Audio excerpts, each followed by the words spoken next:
Hi, I'm Dr. Abbie Smith-Ryan. I'm a professor at the University of North Carolina at Chapel Hill, and I direct the Applied Physiology Research Laboratory. I've been studying creatine for many years, for about 15 years. I started researching creatine as a graduate student and really found the results very surprising and positive, and have continued to study it ever since. Creatine has been studied for decades. So the initial creatine study started in around the 1900s, and really over the last 30 to 40 years has expanded. Creatine is one of those ingredients that has more research than you could ever imagine. Well, many supplements on the market are not highly studied. Creatine is one of the most evidence-based ingredients, particularly creatine monohydrate, with many years of research. Creatine is a very safe ingredient, and one of those ingredients that is generally recognized as safe by the FDA, which brings a lot of value regarding the evidence. So not only is it evidence-based and has a lot of it, it's a very safe ingredient. I take creatine every day. Gosh, I've been taking creatine for several years. I started probably 15 years ago when I started researching it. And then I have even taken it through 2 children, postpartum, and even now. Creatine is a staple in my daily diet. So I take creatine every day. There's a lot of ways to take creatine. Many times we study it in a loading dose, which is 20 grams a day, which is often helpful if we're trying to raise creatine levels quite quickly. For me personally, I'm not competing for anything or have a need to raise it quite quickly. So I take creatine in a 5-gram dose every day. As most of us know, creatine settles at the bottom in a powdered form, so I tend to mix it up. Until now, we have some gummies that we can take in a 1-gram dose. So creatine is a non-essential amino acid that we make in the body from amino acids or proteins that we eat. And essentially, it helps us create more phosphocreatine, which gives us ATP for energy. It's a great question. So creatine we make naturally. So if we have and eat animal products, we automatically make creatine. And one thing I always like to think about is about 1 pound of beef or 1 pound of salmon equates to about 5 grams of creatine. We generally consume about 1 to 2 grams per day through our daily diet. And generally, it's better to have about 5 grams, or what the research shows is about 3 to 5 grams is what we need to be optimal. So some side effects of having low creatine levels result in oftentimes poor recovery, and I would view it as the opposite side. Often we see benefits from higher levels, and so in individuals with lower levels of creatine, like vegetarians, when consuming creatine or higher levels, they often see better effects on focus, energy, and recovery. There's so many benefits of supplementing with creatine, and that's why I'm excited to be here. Creatine helps, obviously, with performance, and that's usually what people associate it with. So it helps us provide out a little bit higher intensity, a few more repetitions. To me, that's not really the exciting part. Creatine helps with recovery.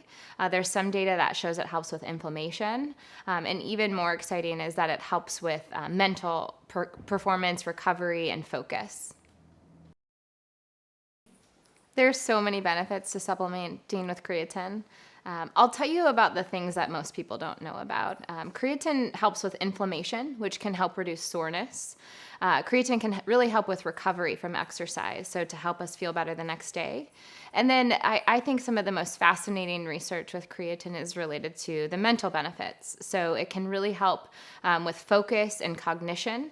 There's some really even great data that suggests that it helps lower depression and anxiety, which can be really helpful right now. That's a great question. A lot of people are afraid of side effects of creatine. And really, the main side effect of creatine can be some increased water retention. It's important to realize that that really happens mostly with a loading dose, and it's actually a beneficial thing. So creatine monohydrate, it's creatine attached to a water molecule, and it brings water into the muscle, which can be really helpful when we're trying to remain hydrated.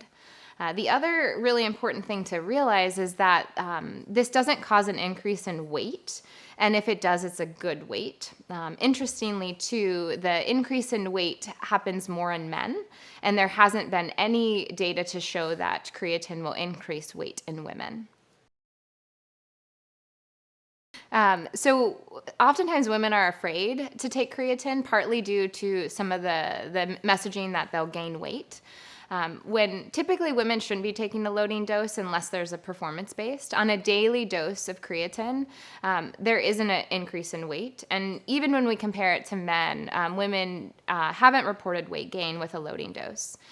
More importantly, we just finished a study looking at creatine supplementation across the menstrual cycle.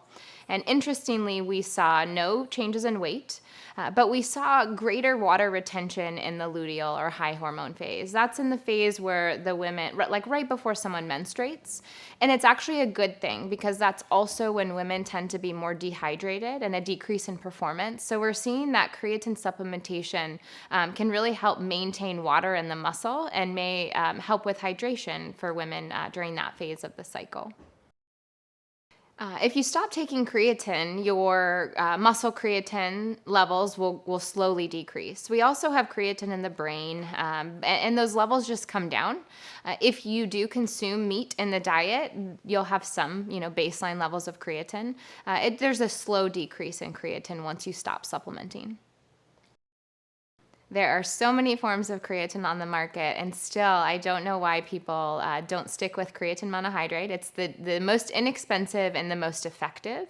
There are several types of creatine on the market that suggest they improve kind of retention or solubility and help with absorption, when really creatine monohydrate is so highly absorbable, there's really no better approach. It also comes with fewer side effects. Well, creatine's not magic, and so a lot of the body composition changes we see with creatine are when they're combined with exercise. And when combined with exercise, we see improvements in muscle mass. And then if done correctly, we also see some changes in percent body fat. It's also really interesting when we look at creatine combined or used with exercise in older adults, and we actually see increases in bone mineral density, which can have a long-term health impact. When we look at differences in men and women with creatine supplementation, we see some of the same changes, increases in muscle, decreases in percent fat. A lot of the work in older women is related to bone density, and oftentimes women have weaker bones, and so they will see greater increases. I think some other really important differences between men and women are related to women in pregnancy and postpartum, and there's many physiological changes. We have greater creatine needs across pregnancy and postpartum. We also see greater changes in brain health, and so creatine can help women in those needs as well. Creatine does not burn fat, but it does enhance exercise tolerance and volume. And if you're able to work out harder and recover better, you're more likely to have an improved body composition. This is the use of creatine in collegiate athletes is an interesting question. For a long time, universities could not provide creatine, and still they cannot, based on some guidelines, some bylaws, which is a little bit crazy to me because it's so effective and so safe. So when we look at creatine use in collegiate athletes, it's really only about 30%. 30% in males and only 4% in females. And when we look at those differences, it's crazy because it's one of few ingredients that actually works. Creatine could be beneficial in many sports. It's probably, when we think about a lot of the creatine marketing, most common in our anaerobic sports, things like football, baseball, is widespread use there. So we know that creatine supplementation is very effective, but one thing we see is people don't want to take a powder or a pill. And with a powder, it often settles at the bottom, is quite gritty. So I think one of the benefits of a creatine gummy is that it's nice to take, it's fun to take, and people will take it every day, which just makes it more effective. Creatine supplementation is more effective if it's taken with some form of sugar. Sugar helps bring the creatine into the muscle. Even more importantly, we know that sugar and creatine around exercise helps with recovery and muscle glycogen replenishment. So people shouldn't be afraid of sugar, particularly around exercise. It actually helps with absorption and creatine replenishment. The best time of day to take creatine is any time of day, as long as we're taking it regularly.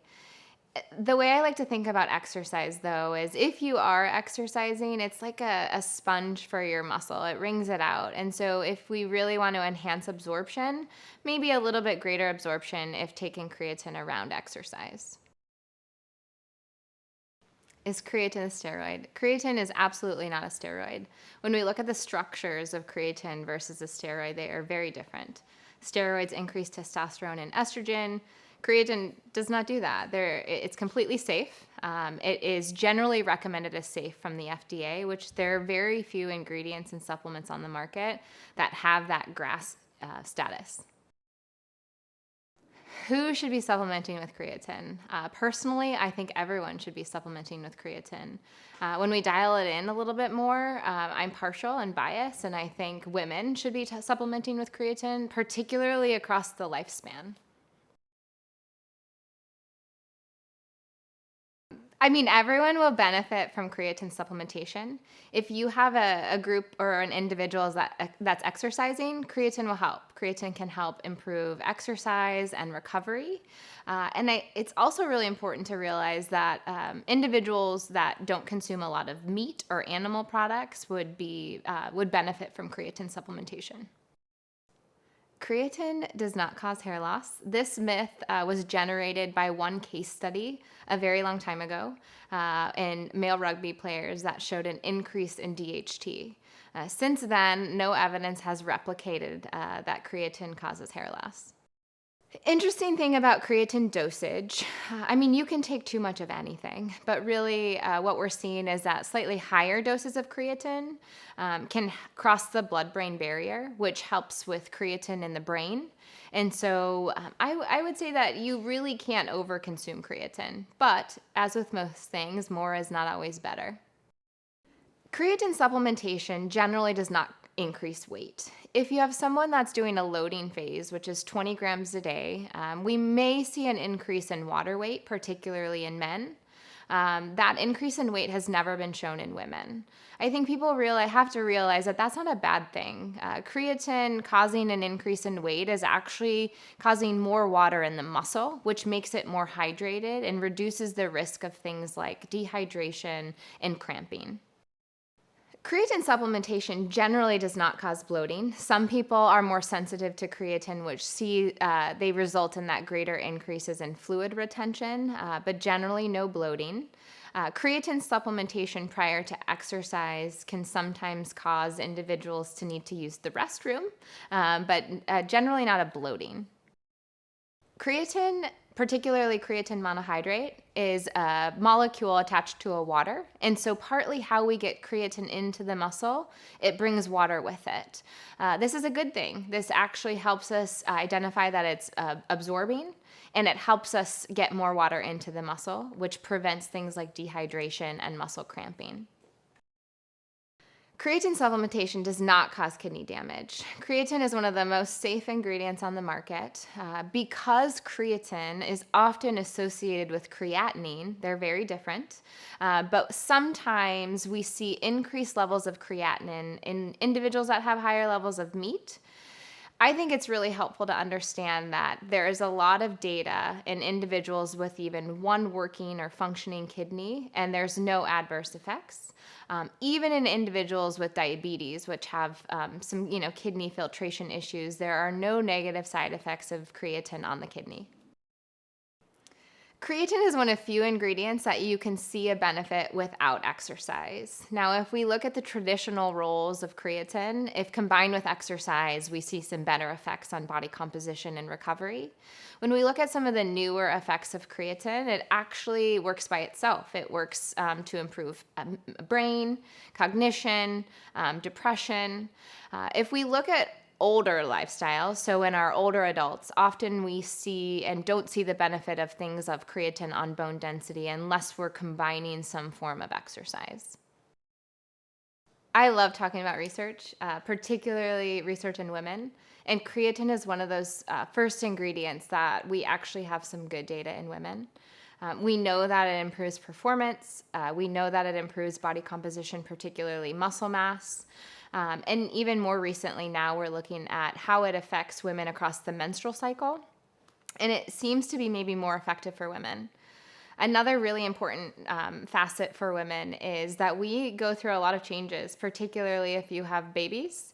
And creatine can be really helpful across pregnancy. We have increased needs of creatine as we're growing a fetus. There's, maybe I shouldn't use the word fetus. Creatine is particularly helpful for women during and after pregnancy. There's some really great data that suggests creatine helps reduce some negative side effects in the baby, but also helps prevent a lot of the mental health components that change postpartum, like postpartum depression.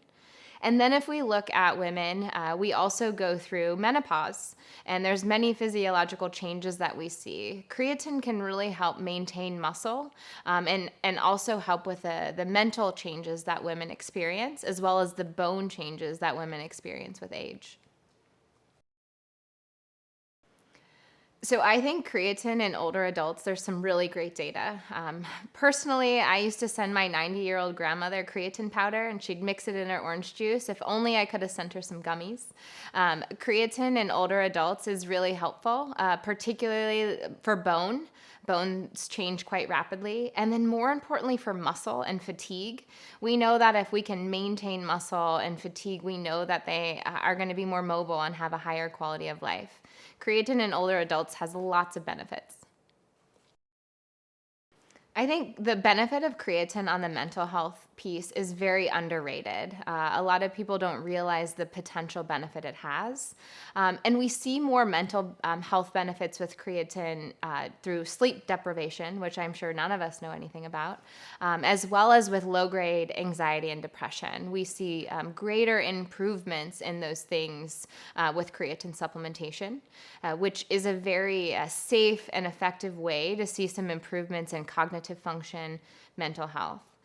The other way I really like to describe creatine is it helps you find that right word you're looking for. It makes you a little sharper. And I know as a mom with 2 little kids with low sleep, like I'll take any help that I can get. Creatine can benefit yoga in the fact that it helps with recovery. It helps with inflammation. It can also help with focus during practice. All runners should be taking creatine. Creatine can help with kind of that initial start and finish to a race, but also really help with reducing soreness and help with recovery and inflammation. Another really important piece with distance runners is that it helps with muscle glycogen repletion, so helps us recover our carbohydrate stores. Typically, people don't see an increase in weight from creatine. Sometimes men do with a loading dose, but it's a good thing. It helps prevent dehydration, which is a main concern for long-distance running. There won't be a weight change. Creatine may increase some water retention, which is a good thing. Creatine will only help with endurance performance. So if we're doing a loading dose, which is 20 grams a day for about 5 days, that's something I would recommend for someone that needs a fast increase in creatine, maybe prior to an event or a race. You'll see effects within 5 days. For most everyone else, a daily dose of about 5 grams is what I would recommend. It takes a little bit longer for our creatine stores to increase, usually a couple weeks. And during that time is where we see those improvements in fatigue, recovery, cognition. For all the busy moms out there, creatine is one of those ingredients that everyone should be taking. I really can't overemphasize that. Speaking from personal experience, Not only does it help with the sleep deprivation and finding the right word and the focus, it really helps with recovery and energy with no side effects. It really is one of those few ingredients that I can count on. I know that it will benefit. Creatine is an ingredient that we get in our daily diet. As a busy mom, I can only eat so much, and food is very important. Creatine supplementation allows us to get that extra creatine without eating additional 2 pounds of beef per day. There's very few ingredients that work without exercise, and creatine is one of those. I think, we hear a lot about creatine for the improvement of phosphocreatine and energy, and it does that for performance. Creatine is really helpful even if you don't go to the gym. Not only does it help with the mental health and the focus, there's just so many benefits. One benefit of creatine for our non-gym goers is related to muscle health. That's directly related to health and quality of life. Creatine is also really helpful. I like to describe it as kind of an increase in focus and mental acuity. So that 3 o'clock post-lunch fatigue, that's oftentimes when I like to take my creatine. It gives me that little boost without caffeine. There are a lot of supplements on the market, and when you look at the evidence, only a few actually work. And creatine has been studied for decades. A lot of these other ingredients are helpful, depending on what you're looking for, but creatine can actually give you more energy and also target muscle and recovery. When we look at something like creatine compared to collagen, well, you're really comparing apples to oranges. But something like collagen, you may not see a benefit right away. Creatine, depending on your results or what we're trying to look for, you will see a benefit in our fatigue and energy as well as recovery from exercise. Oftentimes when I look at supplementation, I look at, even if I have a well-rounded diet, what can I not get by eating enough? If I were to give you my handful, whey protein is one because I just can't eat enough. Creatine is right there behind it because, again, I can't eat enough. I would throw in something like a vitamin D. We know we don't get enough through our diet. And lastly, I would say something like an omega-3 of fish oil. And those all work in different pathways. And even with a very well-rounded diet, we can't get enough of those. I think creatine can benefit every age group. When we look at some, things that are maybe a bit controversial, a lot of times we think about children or we think about older adults or collegiate athletes. I have 2 little kids, and I wouldn't intentionally at this age feed them creatine, but it wouldn't be harmful. I share my protein shake with some creatine, and they can see benefit. A lot of it depends on what the diet looks like. So really, when we look at the safety of creatine, it is so safe. It's in this GRAS status, which is very similar category to a lot of the vitamins we have, vitamin C. And so there's really no negative side effects from creatine. And so there isn't an age group that I wouldn't recommend it to. So creatine supplementation in collegiate athletes is relatively low when we look at the benefits. They're consuming a lot of supplements that actually don't work. The NCAA does not allow universities to give creatine to their athletes. That doesn't mean it's not efficacious. And so when we look at athletes taking it, they need to worry about third-party testing, which means that the supplement or the ingredient that they're taking is what it says it is. And with that, then they know there's no banned substances. A lot of times we see creatine associated with our anaerobic sports, our football, our baseball. When we really see the potential benefit, or I see potential benefit for our female athletes, specifically I think about women's soccer. We know that creatine can be used in a therapeutic way to prevent things like concussion. We also see some benefit on tendon and ligament strength, not only to prevent something like an ACL tear, but there's a lot of rich data on post-injury and surgical recovery. And so I see there's so much benefit, but there's these hurdles because the university can't provide it. The crazy thing is creatine is very cheap.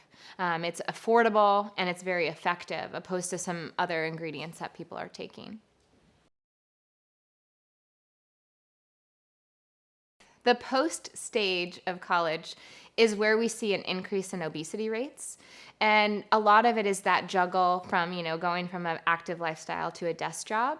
and we all know that we're very sleep deprived and have a high workload. Creatine can help with so much of that. It can improve health and quality of life. It can improve our exercise stamina, as well as our recovery and our muscle mass. So post-college, I think is maybe even a more important time to take creatine.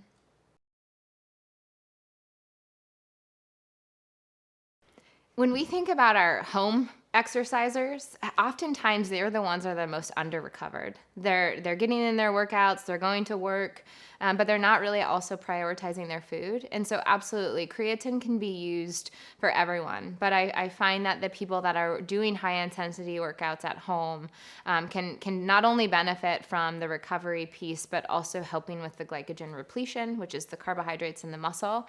And then if you think they go from that to work and you have to juggle all of the things and the Zoom and the multiple things on our mental attention, creatine can be very beneficial.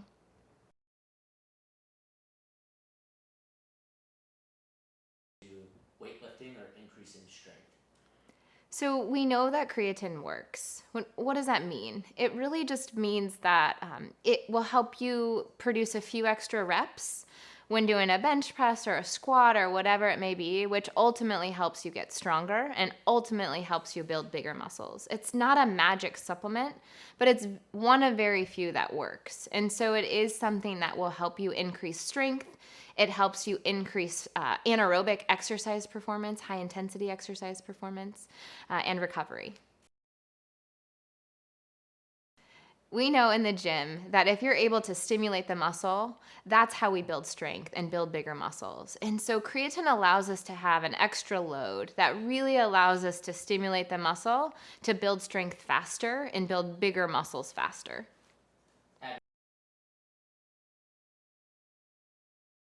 I think creatine, there's so many myths and misconceptions about creatine, particularly from our highly qualified healthcare professionals. And it's really sad. They're not following the evidence. It's one of those ingredients that has decades of research. It's not a steroid. It's not something that's going to increase creatinine or cause harmful side effects. In reality, it's one of the safest ingredients that will actually have an impact on our health and quality of life. It's also affordable. So when we look at the effects of creatine, we know that a minimal dose of 5 grams a day can be really effective. There's no need to cycle on and off. And so that's one thing I recommend. If we are looking for higher doses, let's say I went to have a knee surgery, I would recommend a 20-gram dose, a loading dose to prepare myself for surgery or post-surgery. There's newer data that if I have had a concussion or I'm having some of the mental health components, we're seeing that higher doses might be helpful to cross the blood-brain barrier to get into our brain. So closer to about 10 grams a day can have those benefits. It's really important that not more is always better because we will excrete it. But a 10-gram dose, it just helps us to get it faster. And so depending on the situation, you might want a higher dose. Or if you're someone like me, a 5-gram dose would be helpful. To get to your question about dosing, I personally like to take my creatine and dose it across my pregnancies. So during pregnancy and postpartum, there's lots of benefit not only to the baby's brain and body, but also to the moms. And so, a 5 to 10 gram daily dose throughout pregnancy and into the 4th trimester has a lot of potential benefit with nearly zero side effects.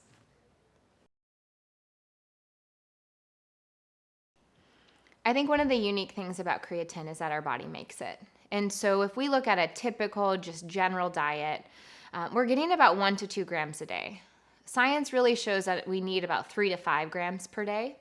And so if I tried to make that up in my diet, I would really need about 1 pound of beef or 1 pound of salmon is about 1 gram of creatine. So you're looking at a whole lot of food, and that's not really sustainable or feasible.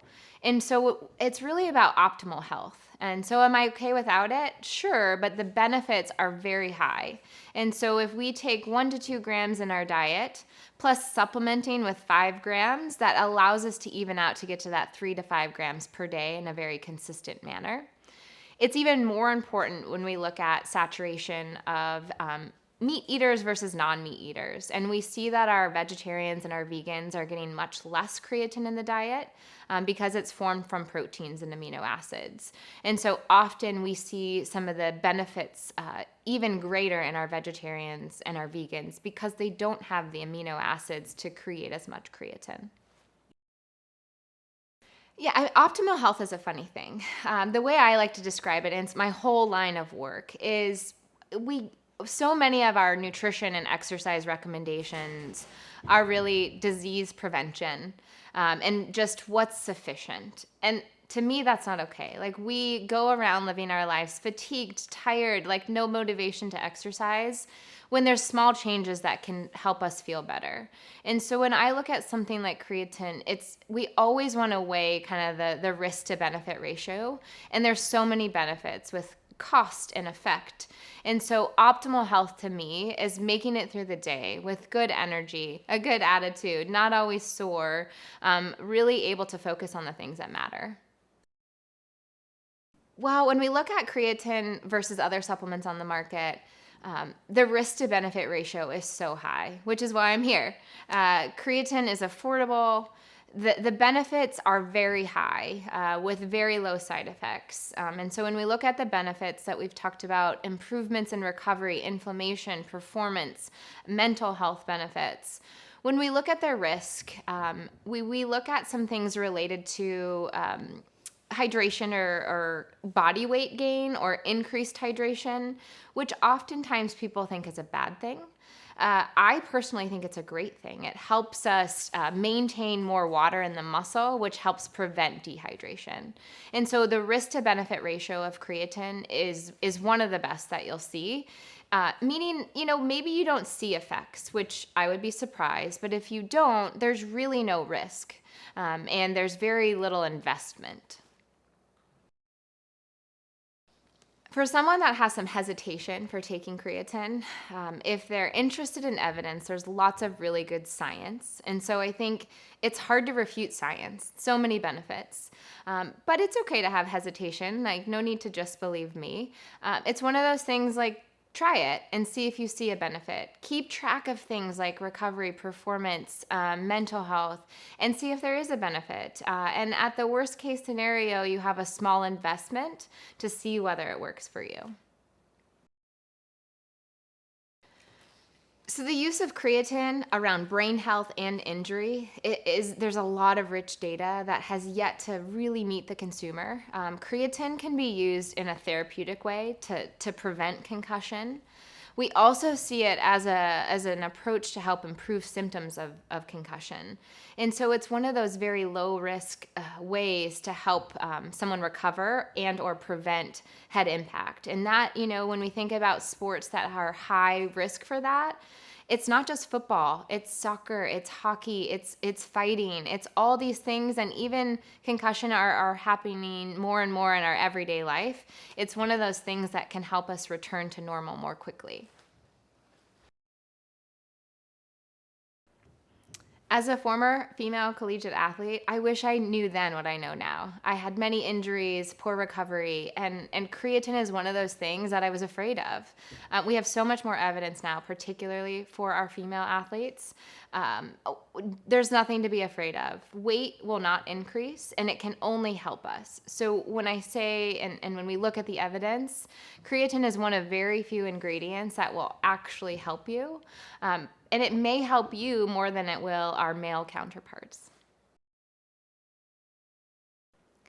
So as a vegetarian, my first study, we had a few vegetarians, and they saw immediately, the vegetarians often see immediate effects in cognitive performance and scholastic performance. Because vegetarians get lower amounts of creatine in the diet, they often see faster effects. Oftentimes creatine we often don't know the source of it, and so vegetarians are worried about where it's coming from. Creatine is a non-animal based source, which makes it safe for vegans and can be particularly helpful for individuals that are non-meat eating. They'll often see faster benefits from consuming creatine. Because creatine works so well, it's in almost every pre-workout on the market, which often are used by bodybuilders and are meatheads per se. And it works, but it's harder to get through a pre-workout. There's lots of other ingredients in there that are often concerning or hard to identify. Taking creatine by itself is really helpful to know the dose and to know that it's working. The immediate side effects that we feel from pre-workouts are not coming from creatine. They're coming from other ingredients that cause vasodilation and tingling. Creatine is not something that you'll feel those immediate side effects unless we're talking about some increases in kind of mental acuity and focus. Creatine is more helpful. Consistent usage is where we see the benefits. Creatine can be taken any time of day, even if you're not exercising. And so yes, the most important piece of creatine supplementation is consistent usage. And that's another thing that comes up often too. Do I need to cycle on or cycle off of creatine? There's no reason to do that. Creatine stays in our body if we're supplementing with it, usually for about 6 to 8 weeks, sometimes a little bit longer. But there's really no need or want to see those decreases in our muscle creatine stores. So a daily dose is the most important. Creatine will not make someone bulky. It really has this increase in muscle creatine stores. A loading dose, often people feel the effects much quicker, and that's a 5-day period followed by a maintenance dose of 5 grams. Usually a 5-gram dose, we don't feel those effects. Dosing of creatine can be intertwined with diet. So if you have a higher meat-eating diet, you could get away with a couple grams of creatine. It just takes longer to get your muscles and brain saturated with those levels. But absolutely, a couple grams per day is still helpful. It's also really important to talk about the type of creatine. Creatine monohydrate is one of the most bioavailable and absorbable, which just means if I take 1 gram of creatine monohydrate, I'm going to absorb about 0.99 grams. Many of these other types of creatines on the market don't have as high of bioavailability or absorbability, which means you would need to take more of that. There is no need to take anything besides creatine monohydrate. Companies have created all these different types when we know that creatine monohydrate is the most studied and the most efficacious. I'm so excited about a gummy. I mean, I am an inner meathead. I don't mind the powders and the pills, but I mean, a gummy, how can you not take it? And I think about all the benefits for the people that could benefit. Our women, our older adults, our busy people.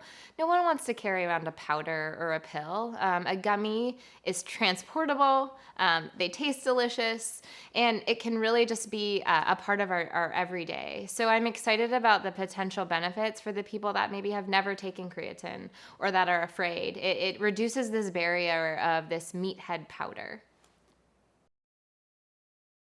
To me, it's about education, and we're lacking the education. If you Google creatine, it tells you the worst side effect and symptoms, which is crazy based on the literature.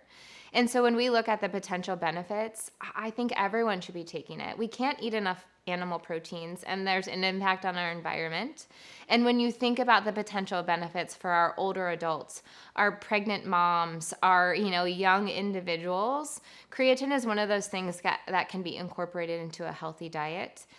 Yet many people don't want to use a powder, or it is quite, there's a lot of barriers to that. So a gummy is just like popping a multivitamin. And so I look forward to even incorporating it with my kids as they grow, and sharing it with my grandparents as a much easier way to have an ingredient that actually works.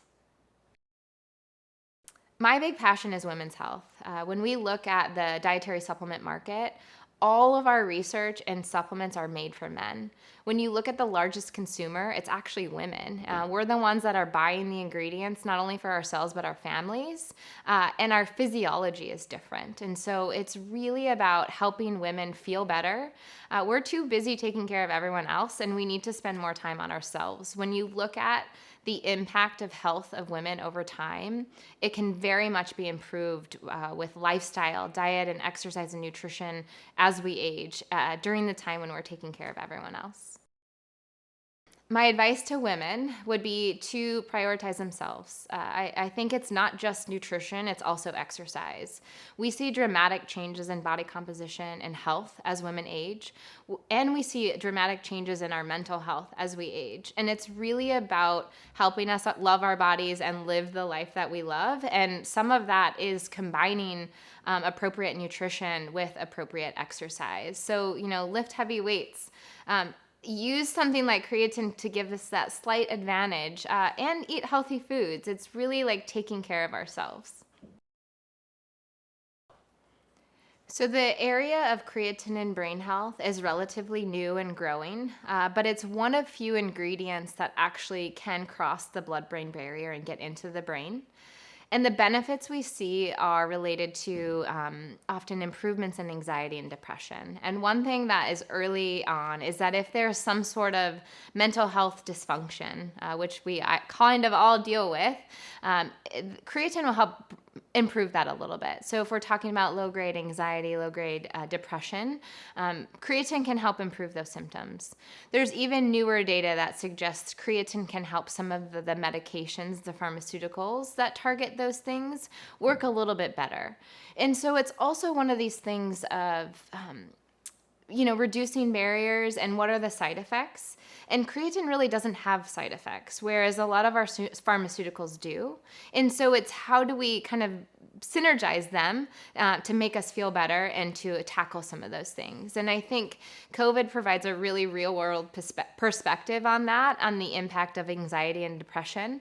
And creatine is one of those, I would say, like a first step into seeing if it works and to seeing if it improves those symptoms for someone. I also think it's really important to recognize the changes in mental health, not only across a menstrual cycle for a woman, but across a lifespan. And again, could we improve creatine stores with our diet? Absolutely. It's just harder to do. And our palate changes over, our menstrual cycle and across life. And so creatine supplementation is one of those things that just helps us remain more consistent and help us tackle some of those mental health changes. One common question is related to creatine and increased creatinine or kidney function. And when we look at the data, creatine supplementation is very safe. And even for those individuals with one working kidney or individuals like diabetics that have some kidney dysfunction, a daily dose of creatine of 5 grams causes no changes. It's really important to realize that anyone that has higher meat consumption will have higher creatinine levels in their blood, but that's not necessarily a bad thing. And creatine supplementation doesn't necessarily increase creatinine levels, more so than any sort of meat consumption. So one common side effect of creatine that physicians talk about is that creatine causes cramping. And water weight gain. And it's an oxymoron. You can't do both. So creatine monohydrate actually pulls water into the cell, which essentially prevents dehydration and muscle cramping. And so when we look at some of the increases in water weight, which are most often seen in men from a loading dose, it's actually pretty residual. So it happens a couple days and then dissipates. Otherwise, we see the benefits happening pretty quickly of creatine and impacts on muscle mass, which therefore may increase body weight if you're putting on more muscle. Creatine is an interesting ingredient that often we see responders and less responders. And those individuals that are really responsive tend to see greater increases in that water retention. And really what we see is an increase in extracellular and intracellular fluid within the muscle, which can result in some puffiness. But the best thing is you'll sweat it out, and it tends to dissipate pretty quickly. So I always see the benefits outweighing the risk, meaning that maybe a couple days of increased water retention is uncomfortable or you feel a little bit puffy, but it'll actually help your workouts in the long run, your recovery, and overall muscle mass in the long run. When we look at creatine and water retention, it really should be pulling water into the cell. So it shouldn't cause puffiness or bloating. I do think it's interesting for women, particularly across the menstrual cycle. We naturally feel really bloated right before menstruation. But what we've seen is that creatine helps pull more of that water into the cell to help reduce some of the bloating and may also help with hydration. There's no evidence that suggests creatine causes hair loss. There was one early study that saw some increases in DHT, which was related to hair loss. It hasn't been able to be replicated, and there's really no physiological rationale for why creatine would cause hair loss. Creatine does not cause an increase in testosterone. What I will say is creatine can enhance our workouts, and the best way to naturally increase things like testosterone and growth hormone, which helps us build bigger muscles, is to lift heavier weights and have higher exercise volume. So creatine is one of the most natural ways to improve our overall workouts and our overall effectiveness of our workouts to build muscle. Creatine does work, and creatine works by itself. Many times we're taking supplements with lots of ingredients. The best thing about creatine is all you need is a single ingredient, and there's tons of evidence and growing evidence of how it works. I recently participated in a creatine conference of 3 days of all scientific effects of creatine. I've never been to a conference that we talked about creatine, single ingredient, for 3 full days. There's benefits for the strength performance, the mental health. There's a lot of clinical benefits as well that we're beginning to uncover because of the lack of risk factors. I'm Dr. Abbie Smith-Ryan. I'm a professor at UNC Chapel Hill. And I spend so much time researching, but you know what? I'm also a full-time mom. I have 2 kids, and I love to exercise. And so really, to me, it's so fun to bring the science into application. And honestly, I want all the women to be able to feel how I feel. I used to, we exercise too much and don't eat enough, and we feel crappy. I shouldn't say that. My students always say it's not fair because I have science on my side. I don't have to exercise that much. It's about intensity. I exercise daily, more for my mental health, and I study a lot of high-intensity interval training and heavy weights. And yes, I incorporate endurance exercise, but it's really that consistency that helps us improve body composition and maintain health. And then diet plays a very important role, but nothing fancy, lots of fruits and vegetables, a good amount of protein. And then I tell you, I have science because I know which supplements work and which ones to take.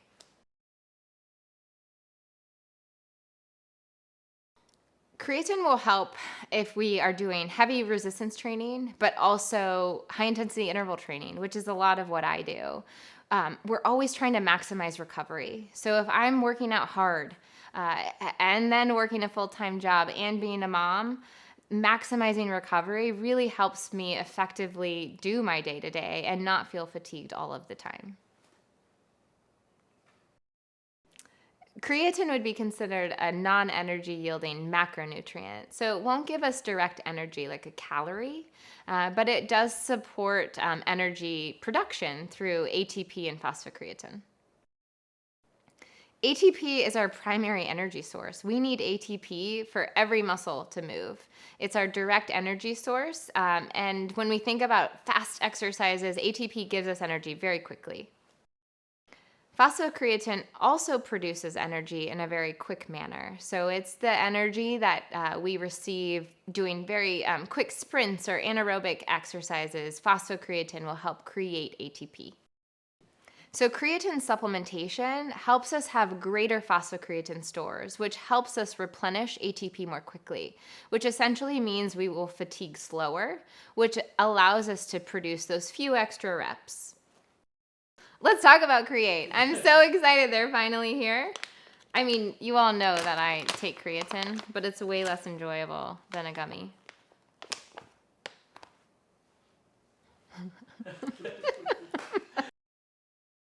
I'm so excited the gummies are here. 1 gram of creatine per gummy, and they're delicious. So I get to take 5 of these a day, or today I've already had a few grams, so a few more. If you've ever traveled, have you ever been stopped by TSA due to your white powder? Or, put it in baggies? You don't have to do that anymore. Now I can just bring a gummy or a pack of gummies. It makes travel so much easier, or I don't have to leave it at home. Monohydrate gummies. I'm really excited about these. They are non-GMO, made with natural colors and flavors, and they're vegan, meaning that they're pectin-based and relatively low sugar. So I don't have to worry about putting a lot of things in my body, and I don't have to worry about the chalky or grittiness of most normal forms of creatine. The top 3 benefits of creatine: it improves strength and performance, it enhances mental acuity, and it improves recovery. Here are 4 facts about creatine. Creatine is not a steroid. Creatine will not cause kidney damage. Creatine will not cause you to lose hair. At least it hasn't been shown in the last decade. And creatine will not cause bloating. It may help you hold some water, which will only prevent dehydration.